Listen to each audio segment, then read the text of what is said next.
So let's start with Israel. And I realize that you're not going to have much more to say, if anything more to say, than what your colleague at the White House just said.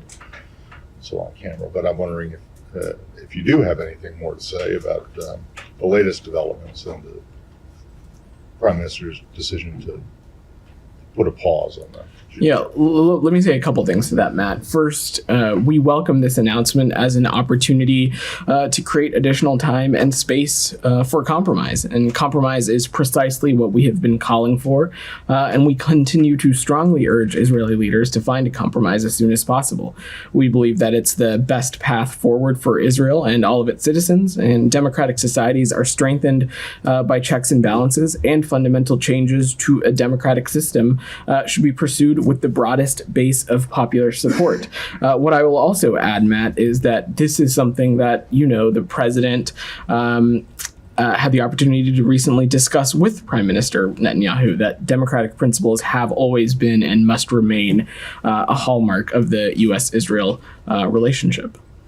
Okay, so I don't want this briefing to turn into a repeat of the White House briefing, but obviously you can. I don't know, because it's still going on, if she was asked about the allegations, the accusations that have been made by some commentators that the U.S. somehow funded the protests against Prime Minister Netanyahu's government. These allegations, accusations were repeated, or retweeted rather, by the son of the Prime Minister. Let me also say a couple things to that, Matt. These accusations are completely and demonstrably false.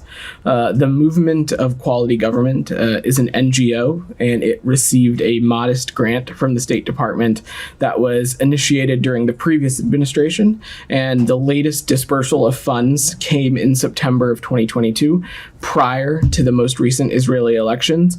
And this grant supported an educational program for Jerusalem schools that supplemented their civic studies curriculum. As you know, Matt, the department supports a wide range of programming by civil society actors around the world on strengthening awareness for human rights and democratic values. But any notion that we are propping up or supporting these protests or the initiators of them is completely and demonstrably false. I mean, do you think that it's irresponsible for people to repeat these kinds of things, or to even make the accusation in the first place? I'm not going to characterize anybody's comments, Matt, but what I'm here to say and to affirm what we said over the weekend on this as well is that these accusations are completely and demonstrably false. Well, have you made that point to the Prime Minister or the Prime Minister's son? We talk about our bilateral relationship and our relationship with our Israeli partners at a number of levels. I'm not going to get into specific diplomatic engagements on this issue or another one, but again, just reiterate what I've previously said just now, that these accusations are false. Do you know if anyone in the department actually has any contact with the Prime Minister's son? I'm not aware, but again, the important takeaway here, Matt, is that these accusations are false, but also broadly, we have a deep relationship with our Israeli partners. We discuss with them a wide range of issues, but I couldn't speak to any specific discussions on this. Israel, just want to check on, and I think this will be, your response will be very short. The embassy, the U.S. embassy in Israel was always open, right? That's my understanding. Okay. Yeah. Thank you. Can I go to? I'll come back to you, Sean. Said, go ahead. On the same topic.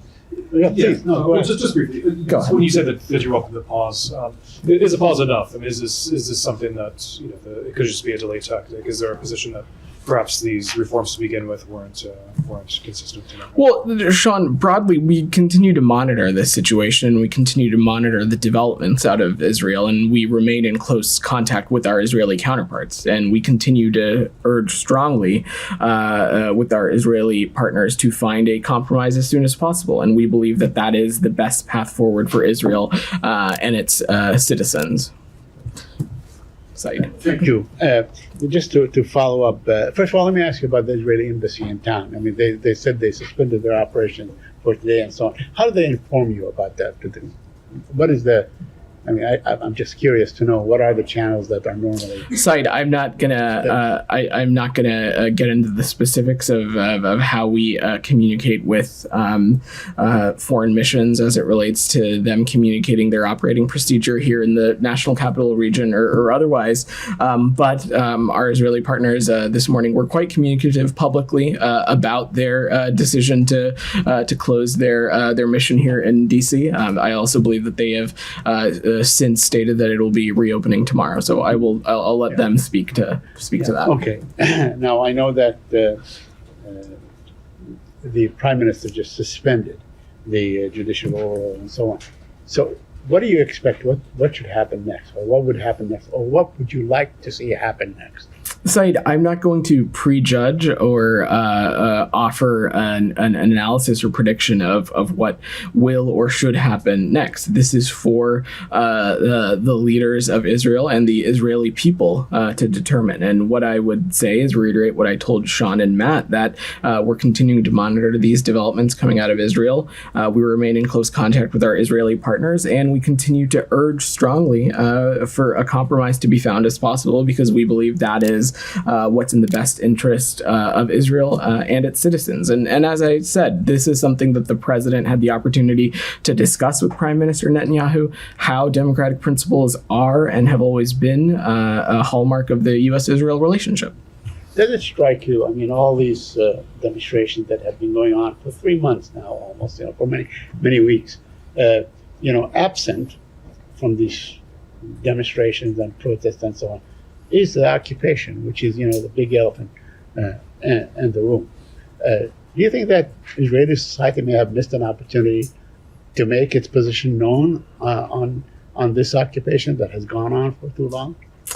Said, I'm just not going to offer I'm not going to attempt to speak on behalf of those protesting or anything like that, as that would be inappropriate. I have one last question. Okay, and then I'm going to work the room a little bit. Said, go ahead. Can you give us the status of Mr. Hadi Amro? Is he in town?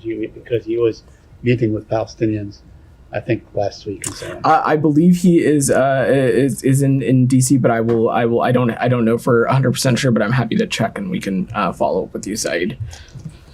Go ahead, Simon.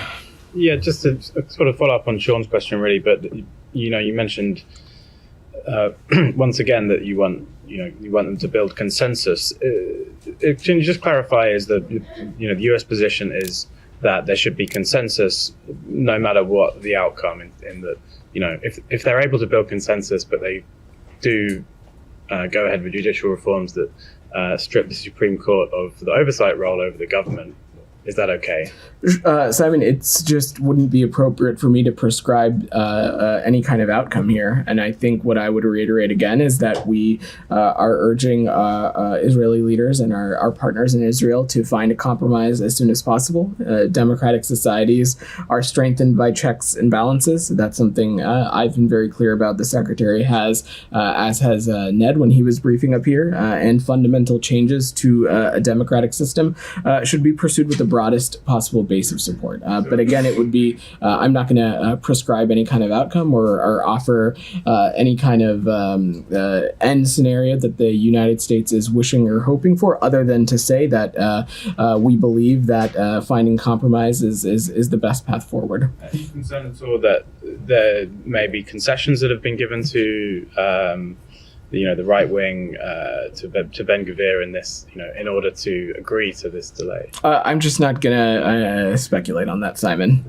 Jani, actually, before I call you, anything else on this question? On this topic? Yeah, and then I'll come to you after. Go ahead, Kylie.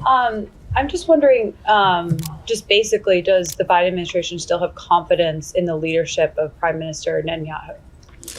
We have, Kylie, let me say a couple of things. Israel has enjoyed a strong democracy since its founding 75 years ago. And as I told Matt and Sean, the hallmark of the U.S.-Israel relationship, a big piece of it has always been democratic principles, and that is something that President Biden had the opportunity to discuss with Prime Minister Netanyahu recently, and we continue to support Israel's security, and our commitment to Israel's security and democracy continues to remain ironclad, and we work with our Israeli partners on a number of issues, including Prime Minister Netanyahu. So you're still confident in his leadership capabilities at this time? I have no different assessment to offer. Go ahead. Thanks, Vedant. What terms would be acceptable to the administration as it pertains to Israel's attempt at judiciary reform? I think I just answered that your question when speaking to Simon. It would be inappropriate for us to prescribe any kind of outcome here. That is for the leaders of Israel and the citizens of Israel to determine. What I'm here to say is that we continue to believe that Israeli leaders should find a compromise as soon as possible, because we believe that that is the best path forward, and we're continuing to monitor the developments out of Israel, and we remain in close contact with our Israeli counterparts.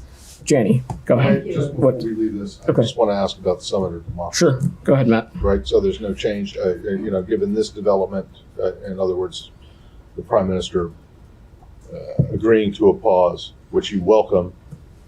There's no change. Israel is an invitee to the Summit for Democracy this year, as it was last year. And I have no change in programming to announce. Sure. Just in terms of other democracies invited to the summit, India. Rahul Gandhi, the opposition leader, has been expelled from parliament. Do you have anything to say about that? Is that consistent with democratic values? Thanks for your question, Sean. So respect for the rule of law and judicial independence is a cornerstone of any democracy, and we're watching Mr. Gandhi's case in Indian courts, and we engage with the government of India on our shared commitment to democratic values, including, of course, freedom of expression. In our engagements with our Indian partners, we continue to highlight the importance of democratic principles and the protection of human rights, including freedom of expression, as a key to strengthening both our democracies. Can I just follow up briefly? Sure. Is it engaging with the government of India? How about with Mr. Gandhi himself? Is the United States still engaging with him as the opposition leader? I don't have any specific engagements to read out, Sean, but as I'm sure you know, someone who's covered this department for some time, it is normal and standard for us to engage with members of opposition parties in any country where we have bilateral relationships, but I don't have any a specific engagement to read out. Sure, and then I'll come back to you, Jenny. Go ahead. Is Mexico still invited to the Summit of Democracies, considering that the President Obrador is also pushing for these legal changes to undermine the independent elections body in Mexico? I'm not aware of any change in invitation status, but we'll check specifically and see if we have any updates to get back to. Do you have anything to say about the latest developments on that issue of the undermining of the independent elections body in Mexico? What I would say is that Mexico is a close and valued partner of the United States, and we work together to address a number of shared challenges that span not just our hemisphere, but all areas of bilateral cooperation through the commitments made at the North American Leader Summit, through the bicentennial framework. Our countries have worked closely to promote human rights, to promote democracy, and to protect vulnerable populations as well. Janie, go ahead. Thank you, Vedant. Two questions. The U.S. Senate Foreign Relations Committee recently said that the redeployment of tactical nuclear weapons to South Korea should be considered. Do you think it is possible to deploy tactical nuclear weapons in South Korea for a stronger extended deterrence? Janie, specifically as it relates to our deployment or any posture, I will let our Pentagon colleagues speak to that. But the one thing I want to be very clear about is that our exercises and our cooperation with the ROK are longstanding, they are defensive, and they are routine. And as it relates to the DPRK, the U.S. harbors no hostile intent, and we're committed to the security of the ROK and our alliance's combined defense posture. But I will let the DoD speak to specific postures. North Korean Foreign Ministry announced that it would respond with nuclear weapons if anyone forced CVID, complete, verifiable, and irreversible dismantlement on North Korea. How would you comment on this? Well, I didn't hear the first part of your question, Jenny. What do you comment? What did the foreign minister say? North Korea Foreign Ministry announced that it would respond with North Korean nuclear weapons if anyone forced CVID to the North Korea. Jenny, what I would say is that we are committed to a diplomatic approach with the DPRK, and we harbor no hostile intent. And our ultimate goal here continues to remain the same, which is the complete denuclearization of the Korean Peninsula. And our commitment to our partners, the Republic of Korea and Japan, remains ironclad. Nazira, go ahead. Thank you. There is a problem from the Afghan girls. Still, Taliban are not able to reopen the school for them. And Afghan women, they were on the street and Taliban responded them and they put them, some of the Afghan women and Afghan girls in the jail. What's your response? And number two, Dr. Zal Khalilzad, U.S. former representative in Afghanistan, yesterday, he confirmed that Taliban killed 2 leaders of ISIS in northern Afghanistan, Mazar-e-Sharif, and he said that Zal Khalilzad thinking the Taliban keep their commitment in Doha agreement, and if they continue to commit their commitment and Doha commitment, is satisfied. The State Department has the same opinion. What's your response? Let me say a couple of things, Nazira. First, as it relates to your announcement about the schools, we deplored the edicts that the Taliban have promulgated regularly that fundamentally repress the right of Afghan women and girls. And we've seen this now time and time again, denying them education, denying them the ability to work, denying them the ability to participate in the provision of humanitarian assistance that benefits all Afghans. And it's safe to say from conversations among countries around the world that to the extent that the Taliban is looking for more normal relations with countries around the world, that will not happen in a long time as they continue to advance these repressive edicts against women and girls. I've not seen those specific comments that you're referring to, Nazira, but what I will say is that broadly, the Taliban's recent actions have demonstrated a total disregard for the welfare of the people of Afghanistan and their lack of interest in normal relations with the international community. And we hope that they understand the implications of some of these disastrous decisions, like banning women from schools and things of that sort. Go ahead. Wait a second. Just before you move on. Do you understand that the complete, I don't even know how to say it. You say that if the Taliban wants to have better relations with the rest of the world, they need to reverse these policies. And then 2 sentences later, you say they have demonstrated absolutely no interest in wanting to do this. By the pursuit of these policies. Well, exactly. So what, this is, you're basing it's a hope that you think the Taliban might change their policies because they want better relations with the rest of the world. And at the same time, you admit and concede that they haven't shown any interest in it and don't want better relations with the rest of the world. So I think the question that she's asking is, what are you going to do about it? Well, Matt, we continue to have a number of tools at our disposal to hold the Taliban accountable. We have, I'm not going to preview actions from here, which is no surprise to you. What tools do you have? We continue to have a number of tools at our disposal, visa restrictions and otherwise, to hold the Taliban accountable, as well as tools that we can pursue with our allies and partners. And the point that I was making, Matt, was that this is a self-prescribed prescribed goal by the Taliban of normalization of relations with the international community. And yes, the steps that they are taking as it relates to women and girls runs contrary to what is the expectation of them from not just the United States, but also from our international partners as well. All right. Go ahead in the back. Yeah. Could you please provide a readout of Deputy Assistant Secretary Rick Waters' trip to China? I don't have any specifics for that for you right now, but I'm happy to check with the team Can and see if we have an confirm update. this trip? I don't have any travel to offer any confirmation on, but I can check with the team and see if we have anything else for you. Go ahead.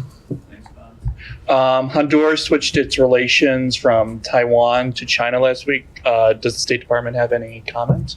Well, this is ultimately a sovereign decision, and an important thing to note is that the PRC often makes promises in exchange for diplomatic recognition that ultimately remains unfulfilled. And there are many recent ongoing examples of such behavior in Latin America and around the world. Regardless of this decision, though, the U.S. will continue to expand our engagement with Taiwan in line with our longstanding One China policy. Alex, go ahead. Let me start with the Democracy Summit. Assistant Secretary there just posted earlier this morning that they're going to be focusing on the U.S. partnership to prevent conflict and to promote stability. And look at the list. I see some of the countries that did not vote along with the U.S. during the last UN vote on Ukraine are part of the summit. Where do you draw the line? How much of this conversation will be focused on the conflicts and democracy versus autocracy, with particular focus on Ukraine conflict? And secondly, did Putin just jeopardize your first year of action?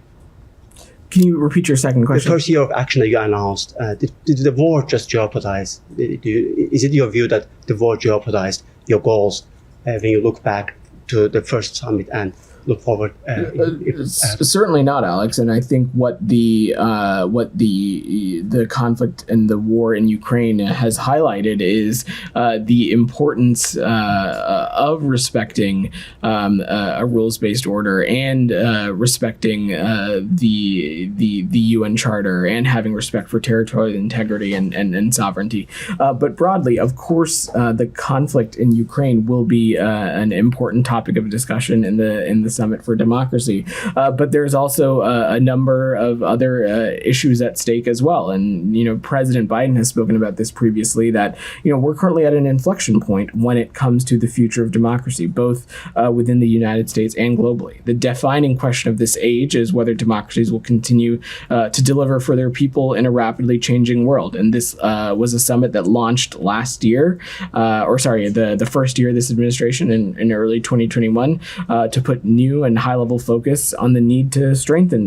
democratic institutions. And how much of war will impact the conversation this week? Again, Alex, I'm not going to prescribe it, but of course, Russia's brutal assault on Ukraine will no doubt be a topic of discussion, I'm sure. Camilla. To Russia, if you don't mind, a couple of questions on Russia. Can I come back to you in a minute? Camilla's had her hand up. Go ahead.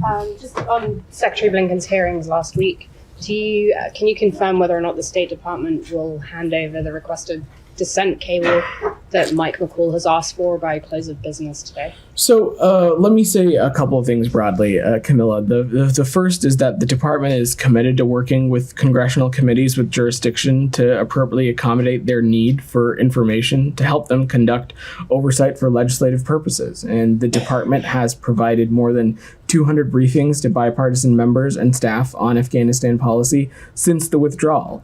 As Chairman McCall has said previously, he and the Secretary have had constructive conversations about this. The Secretary reaffirmed his commitment to cooperate with the committee's work, and we have provided thousands of pages of documents responsive to the Chairman's request regarding Afghanistan. On the dissent cable specifically, we, of course, I want to make clear that we are working to provide all the information that Congress is looking for, and that is that its oversight responsibilities authorize it to look into. But on the dissent cable, the tradition of having a dissent channel is one that is cherished here in the department and goes back decades. It is a unique way for anyone in the department to speak truth to power as they see it without fear or favor. And they do it via the regulations we have established for these cables in a privileged and confidential way. It's vital to us that we preserve the integrity of that process and of that channel. The secretary reads every dissent channel that he gets and responds to every dissent channel cable that he gets as well.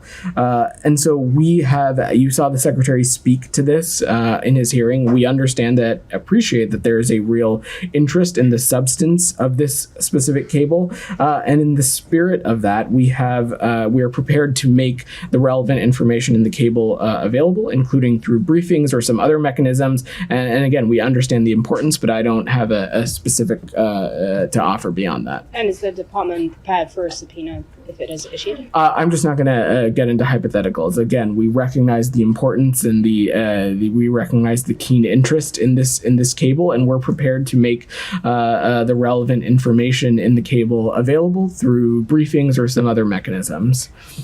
I'm going to go in the back. Alex, I've called on you a couple of times already. Yeah, no, you go ahead. Mikhail, yeah. Thank you. Mr. Kalin, the advisor of President of Turkey, says that first that you have to find the formula for the F-16 with the Congress, and especially with Senator Menendez. And at the same time, he threatened United States, saying that they will not approve the Turks' Sweden's membership if you do not give them the F-16s. What is your answer to it? I'm not. Whose comments are these? Mr. Kalin, he's a number one advisor of President Erdogan, of President of Turkey. Well, let me say a couple of things. Yes. I've not specifically seen those comments, but as you saw me speak to last week, Mikhail, we welcome President Erdogan's announcement that he will send Finland's NATO accession protocols to the Turkish parliament, and we look forward to a prompt and positive conclusion of that process. And we also encourage Turkey to quickly ratify Sweden's protocols as well. We believe that Sweden and Finland are both strong, capable partners that share NATO's values and will strengthen the alliance and contribute to European security as well. Go ahead. Thank you. The International Chamber of Commerce in Paris decided last week in favor of Iraqi government against Turkey in regards to KRG oil exporting to the international market through Turkey. As of now, the KRG oil exporting is halted, which is about 500,000 barrels per day. And some of the companies who were and are working on extracting and exporting the oil are the American companies. We know that there were some correspondence from the Congress last year to resolve the issues between Erbil and Baghdad, especially on oil and gas. The first, how does the U.S. views this decision? And do you have any engagements with Erbil and Baghdad to overcome their gas and oil Well, let me say a couple of things to that. First, I don't have a comment for you on the merits of the case or the court's decision. But what I would say broadly is that since the ruling, we have urged the governments of Turkey and Iraq to resume the flow of oil through the Iraq-Turkey pipeline. Disruptions to global energy supply would not serve anyone's interest.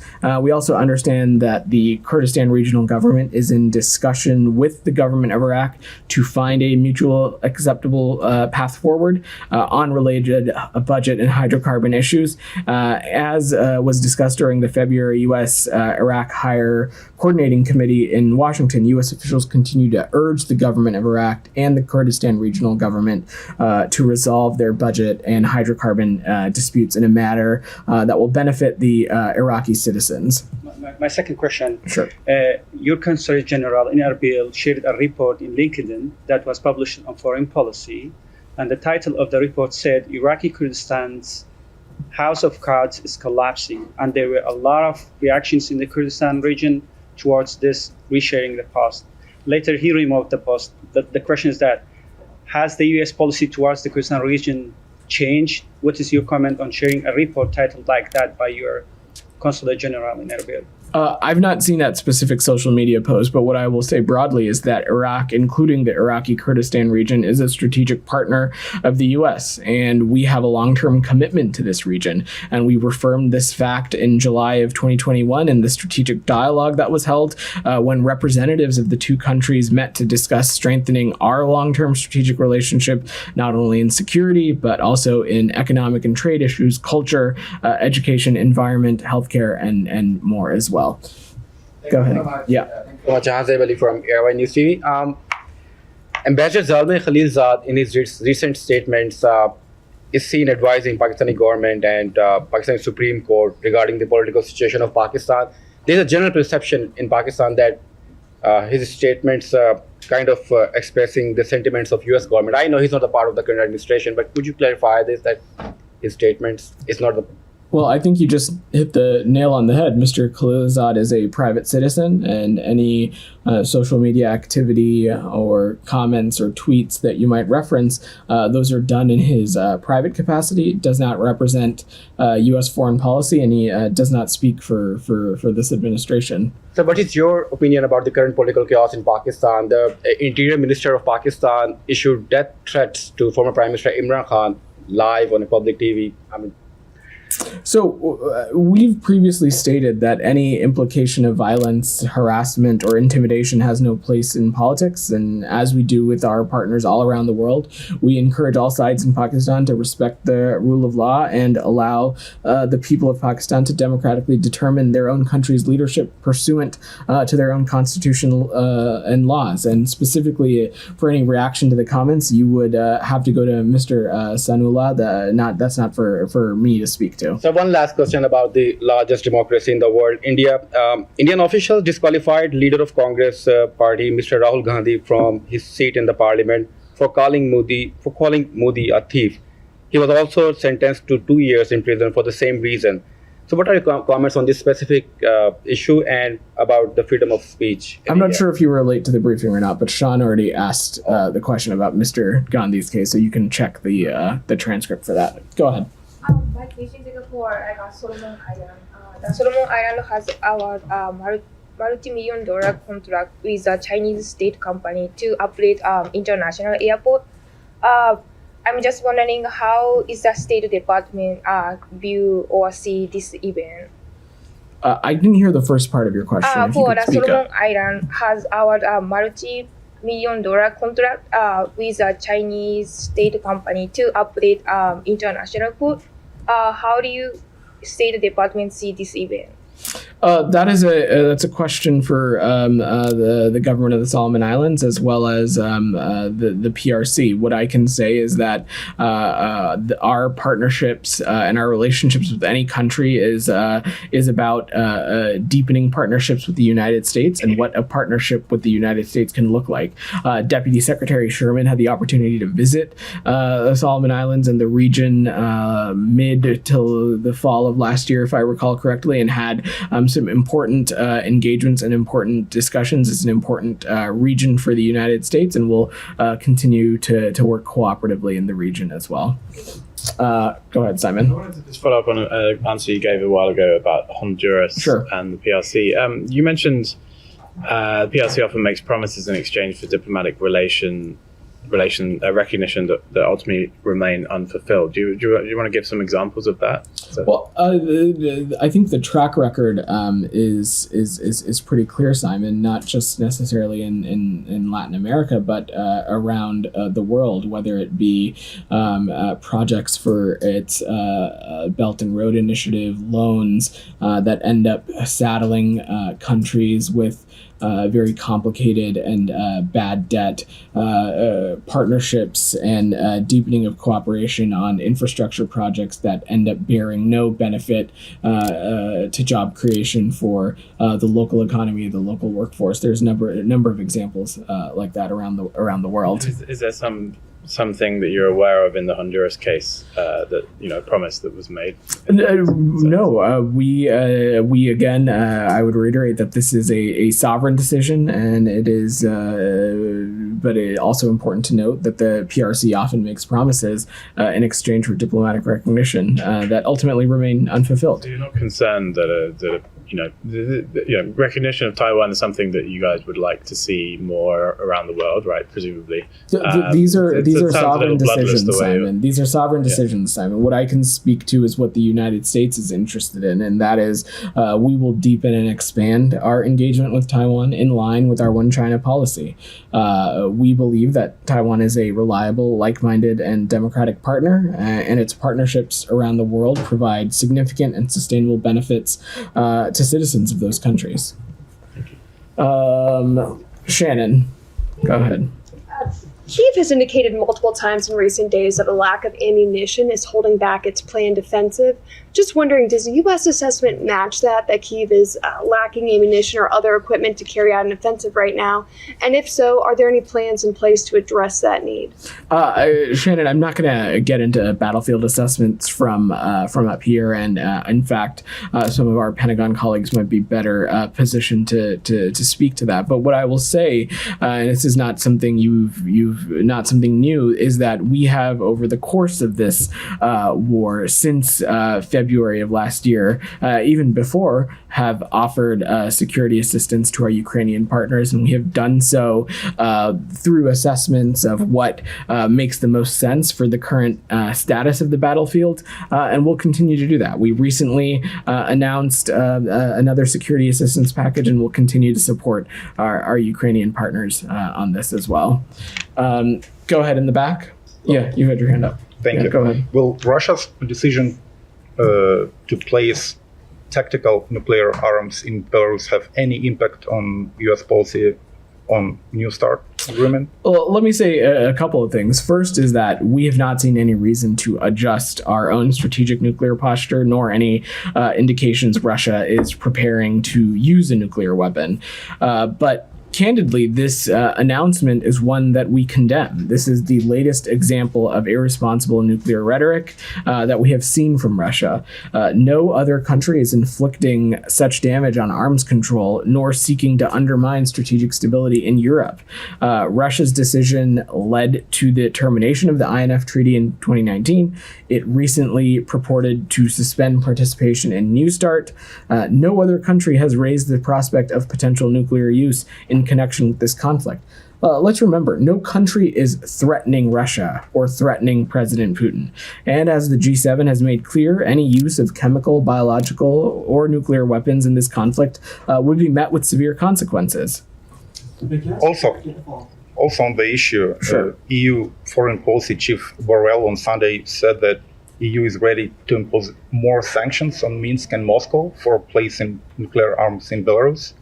Does the US also plan to do this? I will let the EU speak to its own comments, but over the course of this war, we have had a number of tools at our disposal to hold the Russian Federation accountable and to support our Ukrainian partners, and we'll continue to do so. I'm not going to preview any actions from here, which is pretty standard.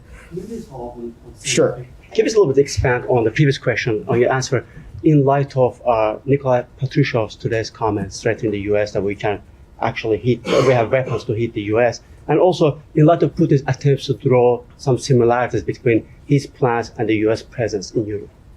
So, again, we have not seen any reason to adjust our own strategic posture, nor any indication that Russia is preparing to use a nuclear weapon.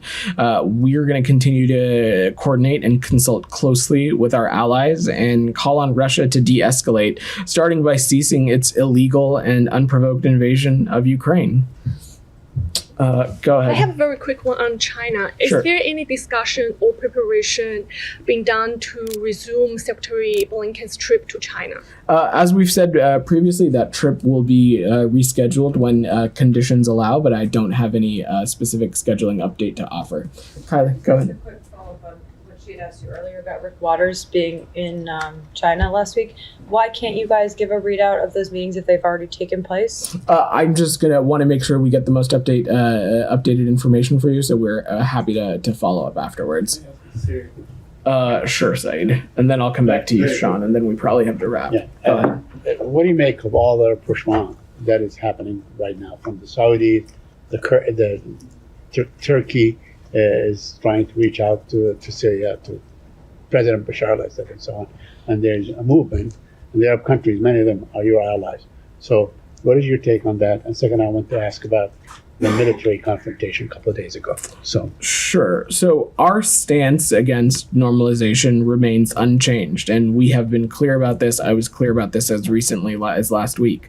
Our consistent messaging to regional partners who are engaging with the Syrian regime has been that credible steps to improve the situation for the people in Syria should be front and center in any engagement. And we continue to be very clear about that. So, what kind of an outcome should there be, and what kind of process to lead to the outcome that you want in Syria should be taking place right now, and why isn't it taking place? Saeed, we have been very clear about this. The United States has been very clear that our goal here is a political outcome that is reflective of the will of the Syrian people and improves the lives of the Syrian people. But broadly speaking, Saeed, we also have continued to be the largest humanitarian donor to the people of Syria. We continue to have a presence in northeast Syria because we continue to believe that the degradation of ISIS is a key priority, not just for northeast Syria, northern Syria, but the broader region as well. But you don't set as a precondition that the current regime in Syria should not be part of any political process that would arise. Saeed, I'll reiterate what I just said, which is that we feel that improving the situation for the Syrian people needs to be front and center in any engagement anyone has with the Assad regime. And lastly, yesterday, Mr. John Kirby, Admiral John Kirby, told Face the Nation, I believe, that the American troops are in Syria to stay. Basically, that's what he said. We're there to stay until the mission is over. What is the mission? When can this mission be declared over? Saeed, I just spoke to this, but the degradation of ISIS in the region has been a key priority for the United States. Our presence in northern Syria has been a key aspect of that. But I will let our colleagues at the Pentagon speak to more details on that. Sean, go ahead. Today's theme of democracy's potential problems in Kenya. I was wondering if you have anything to say about the situation there. There's some violence today. The government has banned protests by the opposition. It's a dispute over the election. Is there anything you have to say about that, particularly about the ban on the opposition protests? I don't initially, Sean, but I'm happy to check if we have any updates on the ground, and we can follow up with you. Go ahead.